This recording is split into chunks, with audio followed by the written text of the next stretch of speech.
For Starman? Actually, hindi po. Hindi na. Naging partners po kami sa Wall 2 years ago. Oo, sa third part na po. Pangalawa. Together.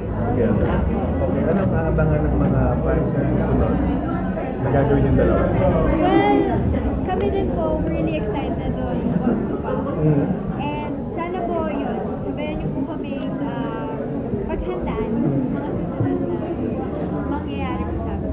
Isang tanong lang, kasi di ba Medford? At niya medyo hindi, di ba? Parang doon kayo papunta kung ako di ba? Base sa mga ginagawa niyo.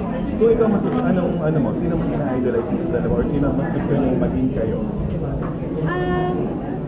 Actually, all the love teams po na parang sinasabi nga po na reserve namin, nakakatuwa din po kasi na nasasabi nila yun for us. And sa kahit anong love team po na parang pattern kami, na thankful lang po. Wala na sila parang scare, parang JV na gano'n. Ever since po kasi nagsisimula pa lang po kami ni lahat po ng i-care na ina-idolize ko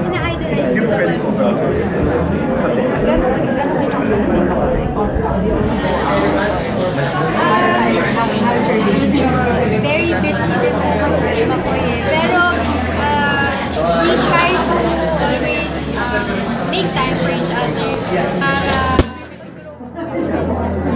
ayaw